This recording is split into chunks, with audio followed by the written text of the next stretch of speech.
안녕하십니까, 닥터 비트맨입니다. 네, 오늘도 리플 XRP 및 다른 암호화폐 소식들을 많이 준비해 왔습니다. 네, 이 소식들에 들어가기 앞서 코인 마켓캡에서 한번 가격을 알아보도록 하겠습니다.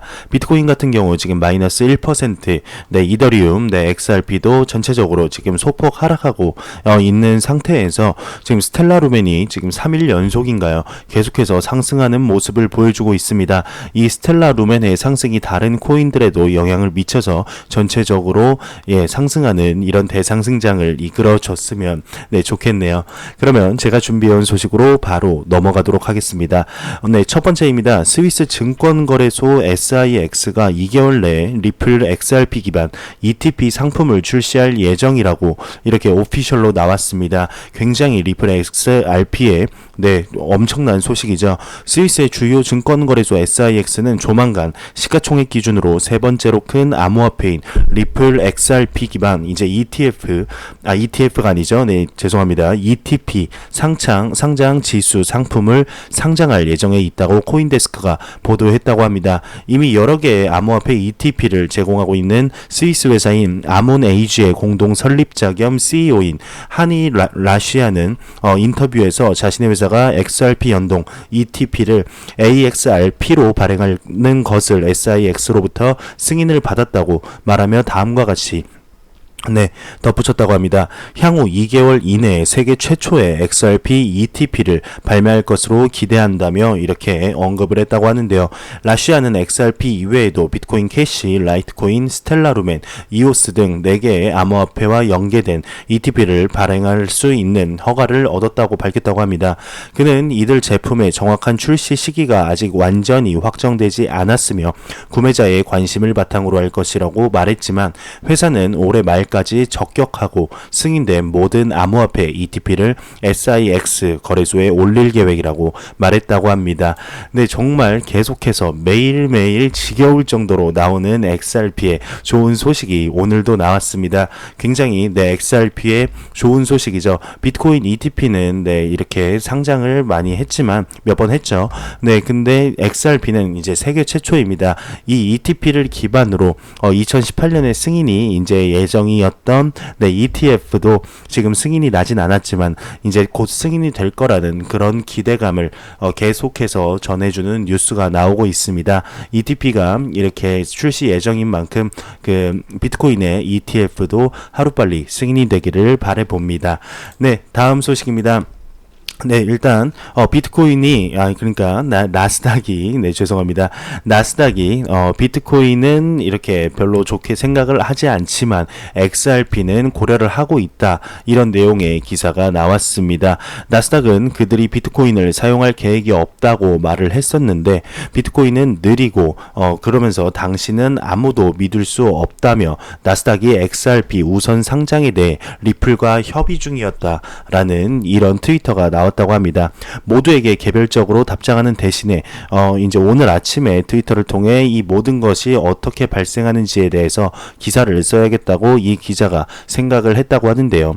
네, 그 비트코인 뉴스죠. AMB 크립토가 3월 8일 비트코인과 나스닥이 적합하지 않다는 제목의 기사를 게재했었다고 합니다. 나스닥의 블록체인 제품 개발 책임자인 존 톨이 다음과 같이 말을 했다고 하는데요. 비트코인의 문제는 일이 잘못되면 전화할 사람이 없고 소송을 걸 사람도 없으며 돈을 돌려받을 사람도 없기 때문에 만약 그들이 당신의 프라이빗 키, 개인 열쇠를 받게 되면 그들은 문자 그대로 당신의 비트코인을 전부 훔칠 수가 있으며 당신이 이것들을 되찾을 방법이 없다는 것이다 라고 나스닥의 블록체인 제품 개발 책임자인 존 톨이 말을 했다고 합니다. 그러면서 이 기사에서 존은 아주 좋은 지적을 하고 있다며 만약 당신의 비트코인 거래에 문제가 생기면 누구에게 전화를 할 것이며 노란 페이지에서 그 사토시 나카모토를 찾아보고 하루 중 아무 때나 휴대전화로 전화할 수 있는 것도 아니고 그렇다고 어떻게 할 방법이 없다. 투자자 여러분들은 어떻게 생각을 하느냐. 여기에 다시 속아 넘어갈 사람이 아무도 없기 때문에 그들에게 말할 수 있는 것이 많지 않다며 그래서 지금 이 논쟁은 XRP의 여기에 대한 것이라고 이야기를 이어가고 있습니다. 만약 거래 중에 XRP에 무슨 일이 생긴다면 누구에게 전화하겠는가? XRP는 누구에 의해서도 소유되지 않는다고 강조를 하고 있는데요. 누구나 위에 건물을 지을 수 있다며, 하지만 여기에 키커가 있다고 얘기를 하고 있습니다. 회사가 XRP 위에 소프트웨어 제품을 만들고 있고, 리플은 소프트웨어를 알고 있으며 만약 무언가 잘못되면 디버깅을 도울 수 있다며, 적어도 이것은 여러분이 머리를 긁고 있는 비트코인과는 달리 올바른 방향으로의 한 걸음이라고 이렇게 얘기를 하고 있습니다. 나스닥 사이트를 둘러보면 이제 2019년 1월부터 리플이 크립토 강물을 버킹할까라는 기사를 발견했다고 하는데요. 이 글은 리플의 숨겨진 강점과 얼마나 감싸고 빠른 거래인지에 대해 논하고 있다고 합니다. 그것은 또한 XRP가 어떻게 통화 이전을 용이하게 하고 통화 교환에 수반되는 비용을 피하기 위해 사용될 수 있는지를 명시하고 있다는데요. 송신자는 US 달러를 사용하여 수신자에게 신속하게 전송할 수 있는 XRP를 구매하면 XRP는 보통 수수료 없이 그날의 비율로 원하는 통화로 변환할 수 있다고 기사를 이어가고 있습니다. 그래서 이제 우리는 흥미진진한 일에 착수하게 되었다며, 나스닥의 블록체인 제품 개발 책임자인 존 톨은 비트코인이 나스닥에 잘 맞지 않고 그들이 무엇을 하려고 하는지에 대해 직접적으로 우리에게 말했다고 합니다. 비트코인 뒤에는 어떤 일이 잘못되면 아무도 문제를 해결하려고 하지 않으며 무언가가 남아들 경우 나스닥을 정말 나쁜 지경에 빠뜨릴 수 있다고 하면서, 존 톨은 8개의 스웨덴 은행들이 상호 자금 거래를 개선하기 위해서 민간 허가 하이브리드 선도 업체들의 사용을 위한 교환과 협력을 하고 있다는 것을 밝혀냈다고 합니다. 그러면서 스웨덴, 북유럽 그리고 세계 여러 곳의 뮤추얼 펀드 사업은 매우 분열되어 있고 많은 중개인들이 거래를 성사시키는데 오랜 시간이 걸리며 많은 수작업이 이루어지고 팩스가 여전히 사용되고 있다고 밝혔는데요. 그러므로 우리는 여기서 어떻게 블록체인 중개자들 사이에 신뢰할 수 있는 공유 네트워크를 만들고 그들에게 주식의 이전과 발행을 보장하며 그 주식의 지불을 관리할 수 있는지에 대해 정말 좋은 역할을 할 수 있는지 알게 된다고 합니다.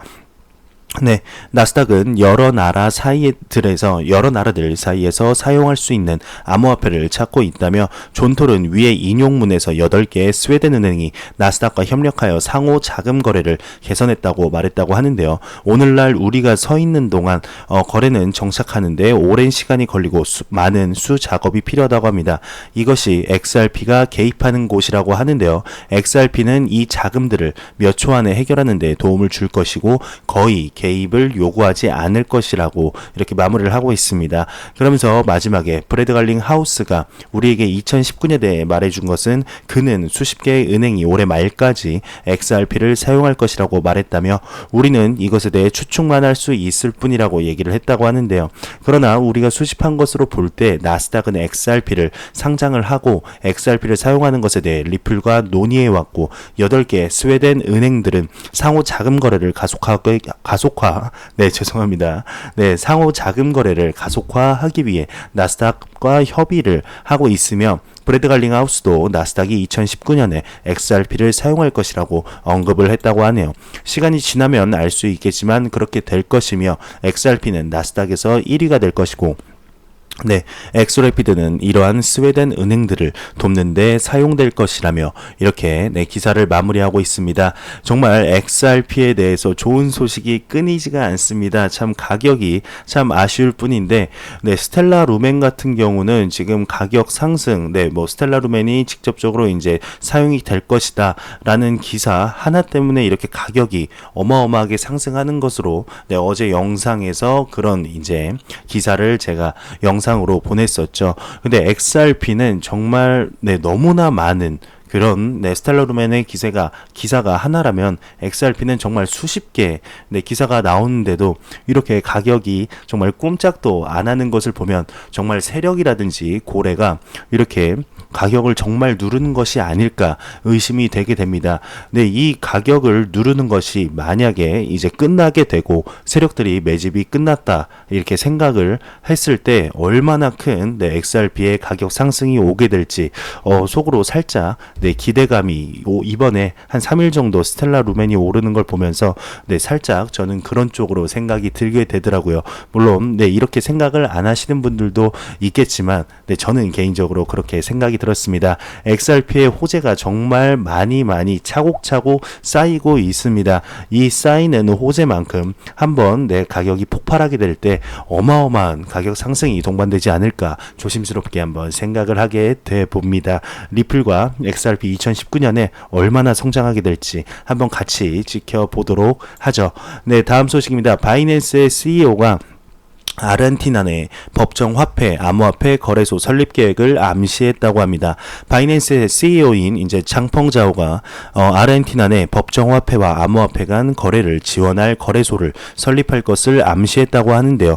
네, 코인텔레그래프의 보도에 따르게 되면 아르헨티나 정부의 바이낸스 랩스 블록체인 프로젝트 공동 투자 결정을 발표한 코인스파이시의 뉴스 보도에 대한 답변으로 장펑자오 CEO는 아르헨티나 내 거래소 설립을 암시하는 글을 남겼다고 합니다. 장펑자오 CEO는 자신의 트위터에 새로운 법정 화폐와 암호화폐 거래소의 위치는 어디가 될까라는 이런 글을 남겼다고 하는데요.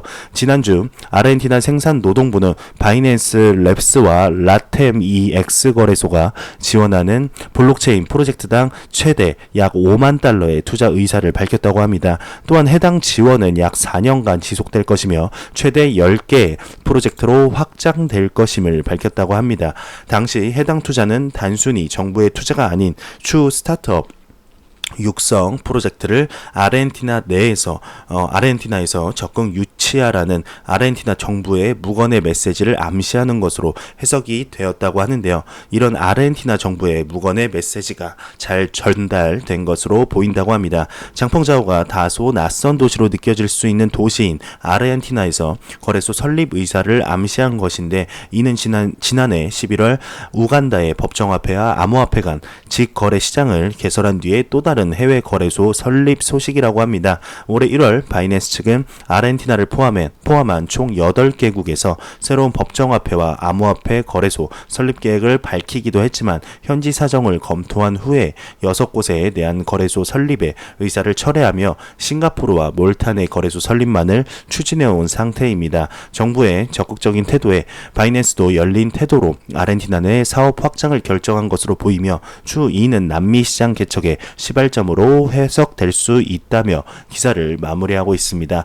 네, 바이낸스 정말 사업을 열심히 확장을 해가는 모습을 보여주고 있는데 그에 반해서 예전에는 라이벌이라고 정말 세계 최대 그 2대 암호화폐 거래소 하면은 하나는 바이낸스, 하나는 코인베이스였죠. 이 바이낸스의 소식은 나오는 대로 굉장히 좋은 소식들이 나오고 있는 거에 반해서 코인베이스 같은 경우는 굉장히 안타까운 모습들을 보여주고 있습니다.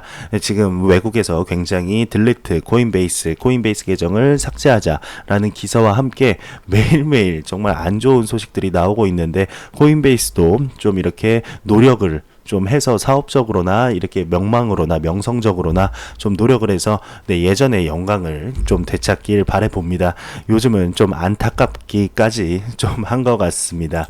네, 다음 소식입니다. 코인덕이 갤럭시 S10의 암호화폐 결제를 지원한다는 소식입니다. 삼성전자 플래그십 스마트폰 갤럭시 S10에 코인덕의 암호화폐 간편 결제 서비스가 들어갔다고 하는데요. 갤럭시 S10을 이용하게 되면 코인덕 제휴 매장에서 암호화폐로 결제할 수 있다고 합니다. 코인덕은 지난 2018년 1월에 출시된 이더리움 기반 결제 서비스로 1년 만에 전국 1000여 개 가맹점을 확보했다고 하는데요. 지난해 12월에는 삼성전자 스타트업 육성 프로그램인 C랩에 선발이 되었으며 삼성전자와 암호화폐 결제 서비스를 구축하기 위해 긴밀히 협업하고 있다고 합니다.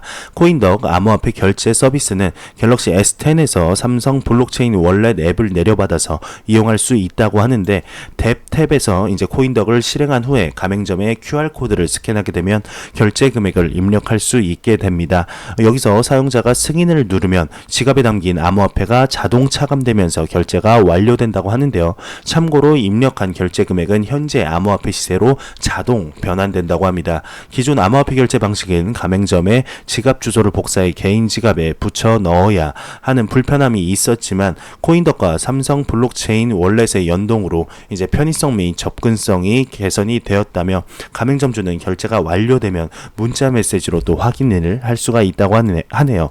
네, 정산은 다음날 은행 계좌로 이루어지게 되는데 암호화폐를 전혀 몰라도 결제 받을 수 있는 것, 결제 수수료는 거래 금액에 상관없이 1%밖에 되지 않는다고 합니다. 코인덕은 이미 전국 가맹점을 대상으로 1년간 서비스를 안정적으로 운영했다고 하는데 코인덕이 모든 거래 내역을 이더리움 블록체인에 기록하는 100% 온체인 방식을 택해 보안성과 확장성이 뛰어나다고 합니다. 덕분에 거래 위변조가 절대로 불가능하고 전 세계 모든 암호화폐 지갑과 거래소 이용자에게 결제를 받을 수 있다고 하는데요.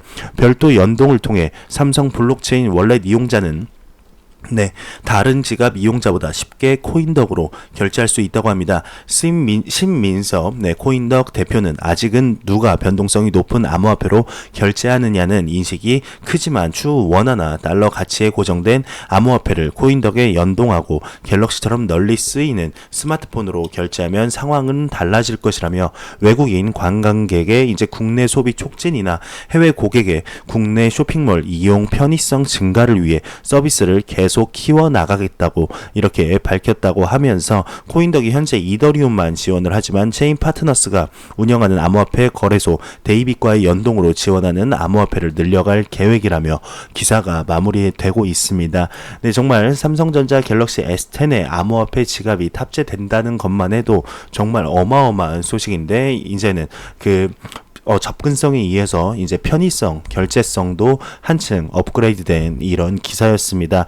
정말 아직까지는 많은 분들이 지금 코인들의 가격이 변동폭이 좀 크기 때문에 아마 암호화폐 시장에 있는 분들도 밖에 시장을 잘 모르는 분들은 더욱더 그러시겠죠. 이거 가지고 어떻게 결제하냐 하겠지만 정말 이렇게 계속해서 노력한다면은 이 노력이 빛을 발해서 정말 해외에 있는 소비자들도 한국에 와서 원화로 이렇게 환전할 필요 없이 바로 이렇게 구매를 하게 되면은 굉장히 좋은 소식일 것 같습니다.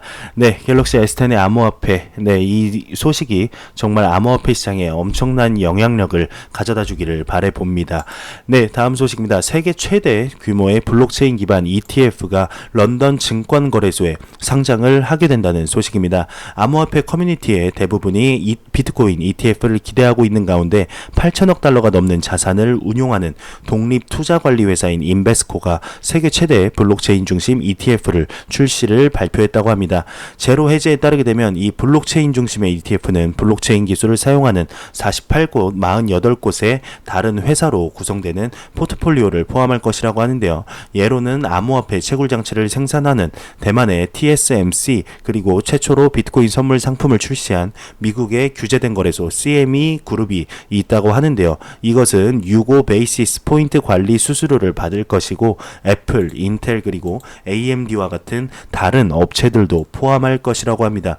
보도에 따르게 되면 유럽 인베스코의 ETF 상품 관리 책임자 크리스 멜러는 수익 증대를 위한 블록체인은 종종 암호화폐 채굴에 사용될 수 있는 수력 전기 자산을 소유한 채굴 업체인 리오 틴토와 같은 회사의 주가에 반영되지 않는 경우가 많다고 말을 했는데요. 이 ETF는 우선 브래드 반 하워드 헤지펀드의 공동 설립자 앨런 하워드의 암호화폐 전문 투자 회사인 엘 우드 자산 운용이 개발한 독점 점수 시스템을 기반으로 48개의 기업 포트폴리오를 투자하는 것으로 시작할 것이라고 합니다.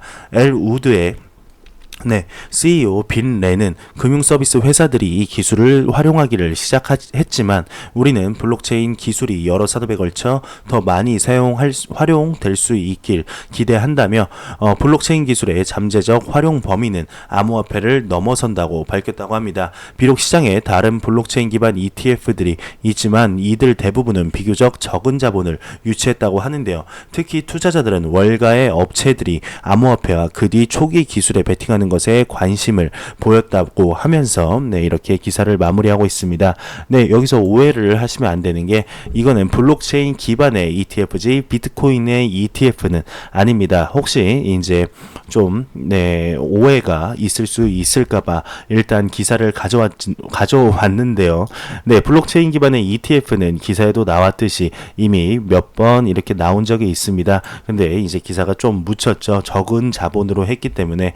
그런데 이제 런던 증권거래소에서 블록체인 기반 ETF 이 소식이 나오고 지금 암호화폐 커뮤니티에서 정말 이제 ETP도 그러고 이제 비트코인 ETF가 정말 승인되는 거 아니냐 하는 이제 기대감의 목소리들이 많은 것 같습니다. 정말 네, 블록체인 기반의 ETF뿐만 아니라 비트코인 ETF, 암호화폐, 모든 이제 다른 알트코인 ETF들도 이렇게 뭐라 그러죠? 제한이 돼서 승인이 네, 났으면 좋겠습니다. 그러면 많은 암호화폐 커뮤니티, 암호화폐 투자자분들에게 좋은 소식이지 않을까 싶네요.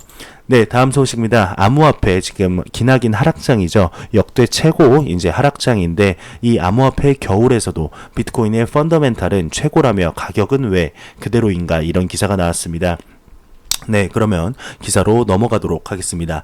비트코인의 펀더멘탈은 그 어느 때보다 좋다며 암호화폐 공간의 펀더멘탈이 상당히 뜨거워 보이는 것은 다 아는 사실이라며 기사를 이어가고 있습니다. 블록체인 캐피탈의 스펜서 보가트는 블룸버그 TV와의 인터뷰에서 이 신흥 업계는 여전히 혁신, 재능 및 자본으로 가득 차 있다고 말했다고 하는데요. 이 저명한 암호화폐 투자자는 기업가들의 재능과 기관의 관심의 수준이 비트코인의 가격의 상승으로 이어지지 않았기 때문에 그는 이 생태계가 실패와는 거리가 멀다고 판단하게 되었다고 합니다. 그는 심지어 거시적인 관점에서 다른 문제들 중에서도 부채의 수준이 높아지고 양적 완화도 심화되며 글로벌리즘에 대한 우려가 높아지면서 비트코인이 현재 세계에서 가장 매력적인 자산이 될 수 있다고 말했다고 합니다. 인터체인지의 공동 설립자이자 이제 블록체인닷컴의 전 제품 관리자였던 댄 헬드는 그 어느 때보다 비트코인이 상승할 것이라고 믿는다며 낙관적인 입장을 표명했다고 하는데요. 그는 트위터에서 이제 자신의 발언을 뒷받침하기 위해 6가지 근거를 게시했다고 합니다. 그러면 한번 알아보겠습니다. 네, 이 이제 뒷받침한 6가지 근거 중 첫 번째는 비트코인의 시가총액이 스타벅스보다 낮다는 것이며, 두 번째는 죄송합니다. 네, 두 번째는 비트코인에 관여하는 인구는 전 세계의 0.1%도 안 된다. 세 번째, 반감기가 450일도 남지 않았다. 네 번째, 암호화폐 기반 ETF가 2020년 말까지 등장할 수 있다. 다섯 번째는 정부 부채가 급증하고 있다. 여섯 번째, 기관의 참여가 늘어나고 있다. 이 6가지 근거를 자신의 발언을 뒷받침하기 위해 이제 내세웠다고 합니다. 이러한 진전은 이 산업에 득이 되고 있지만 가격에는 여전히 반응하지 않는다며, 비록 3개월 만에 30% 상승한 것은 다른 시장에서 이제 엄청난 것이지만 암호화폐 투자자들은 부진한 것이라고 생각한다며, 시장은 계속해서 평범하게 흘러가고 있다라는 이런 부제가 나왔습니다. 판테라 캐피탈의 한 팀은 이 상황을 잘 표현했다고 이렇게 하는데요. 우리는 가격이 현재 그 어느 때보다 강한 이면의 펀더멘탈과 거리가 먼 것을 보고 놀랐다며, 여러 뉴스에도 불구하고 왜 가격은 움직이지 않는 것인가 이렇게 얘기를 했다고 하는데, 그 답은 실은 간단하다고 합니다. 많은 사람들이 월스트리트 이게 치트 시트의 투자 심리 사이클에서 그 답을 찾을 수도 있다고 하는데, 이 차트에 따르게 되면 희열의 단계가 끝나면 투기성 매도 단계에 이어 시장은 분노 단계에 접어들고 그 다음 절망 우울의 단계를 거치며 불신의 단계가 이어진다고 합니다. 전문가들은 이미 많은 사람들이 아직 더 낮은 저점이 올 것이라고 생각하고 최근 암호화폐 업계 진전들의 이제 특별한 의미를 두고 있지 않기 때문에 마지막 단계에 있다고 주장한다고 하는데요.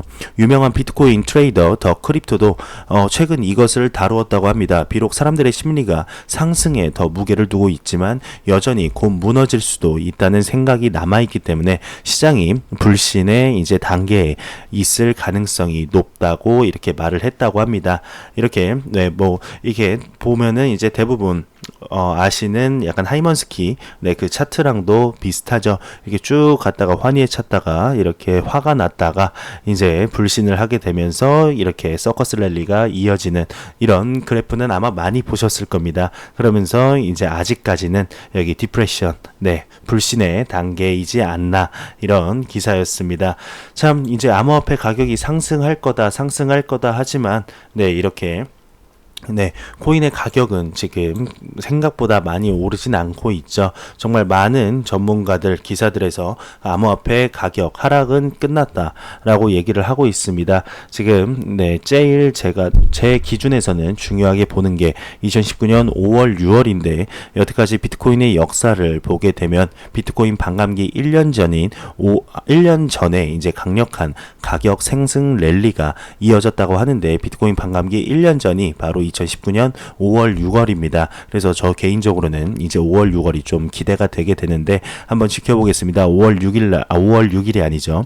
5월, 6월 날 과연 가격의 상승이 있게 될지 아니면 그냥 흘러가게 될지 같이 한번 지켜보도록 하죠.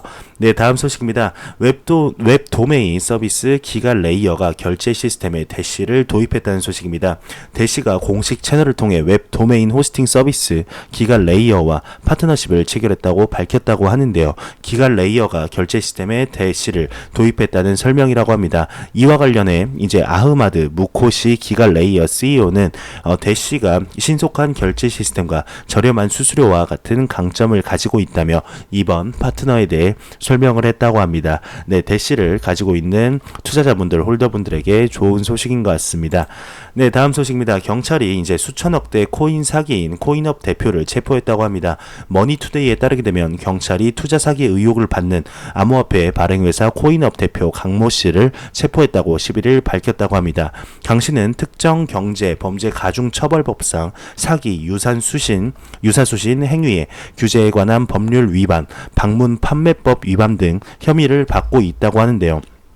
경찰 관계자는 피해자는 수천 명, 피해 금액은 수천억 원에 이르는 것으로 확인된다며 오늘 구속영장을 신청할 계획이라고 말했다고 합니다. 미디어에 따르게 되면 코인업은 월드뱅크 코인을 주요 암호화폐 거래에 상장하고 단기간 400에서 500%의 수익을 보장한다며 투자를 종용한 의혹을 받고 있다고 하는데요. 이렇게 사기를 친 분들은 정말 법의 심판을 모질게 받아야 다음에는 이런 사기를 안 치겠죠.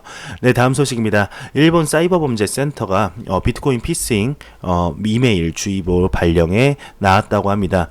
일본 암호화폐 전문 미디어 크립토워치에 따르게 되면 일본 사이버범죄 컨트롤센터 JC3가 오늘 비트코인을 요구하는 이메일 피싱 사기를 주의하라고 발표했다고 합니다. 이와 관련해 해당 기관은 해당 이메일엔 당신의 암호가 유출됐다 등의 내용과 함께 파일 혹은 링크가 첨부되어 있다며 이에 접속하게 되면 악성 코드에 감염되거나 신용카드 정보 등이 유출될 수 있다고 이렇게 설명을 했다고 합니다. 다음 소식입니다. 미 법무부가 CFTC 기소 암호화폐 업체 판결을 연기했다고 합니다. 금융 전문 미디어 파이낸스 피드에 따르게 되면 미국 법무부가 지난해 미국 상품 선물 거래 위원회 CFTC가 네바다 소재 암호화폐 업체 마이비 코인페이 및 회사 관계자 랜덜 크레이터를 대상으로 기소한 사건 판결을 연기했다고 하는데요. 미 연방 차원에서 처리 중인 비슷한 사건에 대한 판결 발표 이후 이렇게 재판을 제기한다는 방침입니다. 지난해 9월 미국 매사추세츠 주 지방 법원은 암호화폐가 상품 거래소법에서 정의하는 상품에 해당한다며 CFTC의 관할권을 인정한다고 판결을 하게 됐는데 이는 2015년 CFTC가 암호화폐를 CEA상 상품이라고 결정한 이후 연방법원이 처음으로 이에 동의한 판례이기도 한다고 합니다. 블록스트림의 CSO가 비트메인이 경영난 판매 부진에 이제 부채가 증가했다는 이런 기사가 나왔습니다. 블록체인 스타트업 블록스트림 샘슨 모우 CSO가 본인의 트위터 계정을 통해 비트메인이 현재 여러 소송에 직면하고 있다며 설비, 부품, 제품 판매의 수익으로는 직원들의 급여도 지급할 수 없는 상태라고 전했다고 합니다. 그러면서 그는 비트메인은 신규 투자 유치 과정에서도 이제 과도한 비용을 지출하고 있다며 7나노미터 칩셋 판매량이 목표치의 60% 이하에 그칠 것으로 예상되며 비트메인의 신제품인 S1호 채굴기도 1000대 생산에 그쳤다고 이렇게 지적했다며 한편 이와 관련 비트메인은 공식 입장을 내고 해당 내용은 루머라고 또 밝힌 상태라고 하네요. 네, 중국의 정의업 의원이 토큰 발행을 입법으로 강력하게 금지해야 한다. 라고 얘기를 하고 있다고 합니다. 중국 유력 경제 미디어 증권일보에 따르게 되면 전국 정의업위원이자 산시성 고급 인민법원 부원장인 판푸원이 이제 양회 기간 제출한 블록체인 기술 혁신 발전을 위한 제안에서 금융 리스크를 해소하기 위해 토큰 즉 암호화폐 발행을 엄격하게 금지해야 한다고 주장했다고 합니다. 그러면서 이 암호화폐는 결코 디지털 화폐가 될 수 없으며 암호화폐는 블록체인 상의 거래를 기록할 뿐 법정화폐처럼 신용을 담보할 수도 없고 안정적인 가치 유지와 대다수의 보편적인 인정도 부재하다고 지적을 했다고 합니다. 그러면서 그는 입법을 통해 토큰은 결코 디지털 화폐가 될 수 없음을 명확히 해야 한다고 강조했다고 합니다. 네, 중국에서도 이제 블록체인은 인정을 하는 분위기인데 암호화폐는 적극적으로 규제하는 이런 모습을 보여주고 있습니다. 네, 마치 무슨 나라와 비슷하죠. 바로 우리나라랑 굉장히 비슷한 모습을 보여주고 있죠. 우리나라도 블록체인에 대해선 굉장히 기술을 인정하고 적극적으로 수용을 하려는 모습을 조금이라도 보여주고 있는데 암호화폐에 관해선 전혀 아무런 액션도 없는 게 참 판박입니다. 네, 다음 소식입니다. IBM이 이제 CU 레저와 파트너십을 체결했다는 소식입니다. 암호화폐 미디어 코인텔레그래프에 따르게 되면 IBM이 미국 신용조합 서비스기구 산하 블록체인 컨소시엄인 CU 레저와 파트너십을 체결했다고 밝혔다고 하는데요. 이를 기반으로 CU 레저는 블록체인 기반의 신용조합 솔루션을 구축한다는 방침이라고 합니다. 이와 관련해 CU 레저 측은 신원 인증, 결제 등 블록체인 솔루션을 신용조합 업계 전반에 도입해 새로운 비즈니스 모델과 워크플로우를 구축할 수 있다고 설명했다고 하는데요. CU 레저는 지난해 말 블록체인 기업 컨소시엄 R3에 합류한 바 있다고 이렇게 기사를 마무리하고 있습니다. 네, 비트코인 구글 검색 지수가 1년에 최저치를 기록을 했다고 하네요. 네, 구글 트렌드 데이터에 따르게 되면 비트코인 검색 지수가 38을 기록하며 지난 12개월 내에 이제 최저치를 기록했다고 하는데 구글 비트코인 검색 탑3 국가는 나이지리아, 남아공, 가나 순으로 나타났다고 합니다. 네, 수수료 2,100개의 이더리움 비정상 거래 당사자는 한국 업체라고 이렇게 기사가 났는데요. 중국계 대형 채굴풀 스파크풀이 이제 지난달 이더리움 네트워크에서 발생한 거래 수수료 2,100개의 이제 비정상 거래의 당사자가 한국 블록체인 업체로 확인됐다고 밝혔다고 합니다. 이에 스파크풀 측은 해당 업체와 연락해 수수료 반환 방안을 논의를 했고 업체 측은 감사의 의미로 수수료의 절반을 스파크풀 채굴자들에게 주겠다고 밝힌 것으로 나타났다고 합니다.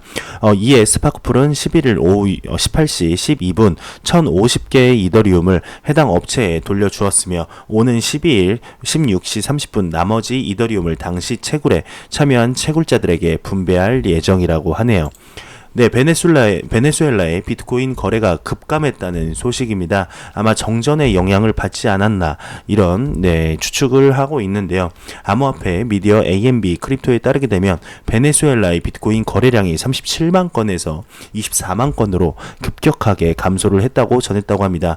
이와 관련해 미디어는 베네수엘라의 정전 사태가 영향을 미친 것으로 진단을 했다며 주요 외신에 따르게 되면 현재 베네수엘라에서 사흘째 대규모 정전 사태가 지속되고 있다며 기사를 마무리하고 있습니다. 네, 마지막 소식입니다. 크립토 공포 탐욕 지수가 56으로 탐욕 단계를 지속하고 있다는 소식입니다. 암호화폐 데이터 제공업체 알터너티브의 자체 추산 공포 탐욕 지수가 전날보다 1포인트 오른 56포인트를 기록했다고 하는데요. 이는 투자 심리가 소폭 개선됐음을 의미하며 탐욕 단계를 유지했다고 합니다. 혹시 모르는 분들이 있을까봐 다시 한번 말씀드리게 되면 이 지수가 0에 가까울수록 시장에 극단적인 공포를 나타내며 100에 가까울수록 극단적인 중간적인 낙관을 의미하게 되는데, 네, 현재는 뭐 투자하기 그렇게 나쁘지 않은 정도로 보시면 될 것 같습니다. 지금 3월 이제 한 12일이죠. 네, 이제 12시가 넘었으니까 12일인데 정말 3월 말까지 70, 80을 찍는 날이 하루빨리 왔으면 좋겠습니다. 네, 제가 준비해 온 소식은 여기까지입니다. 영상이 도움이 되셨다면 구독과 좋아요 그리고 광고 한 편만 처음부터 끝까지 시청해 주시기 바랍니다. 이 채널은 오직 광고 수익으로 운영이 되게 됩니다. 네, 항상 영상 시청해 주시는 시청자분들, 구독자분들 항상 너무너무 감사합니다. 그리고 응원의 댓글을 써주시는 분들 한 분 한 분 다 보고 있습니다. 너무 감사합니다. 네, 항상 노력하는 유튜버 닥터 비트맨이 되겠습니다. 저는 다음 영상으로 찾아뵙도록 하겠습니다. 지금까지 닥터 비트맨이었습니다. 감사합니다.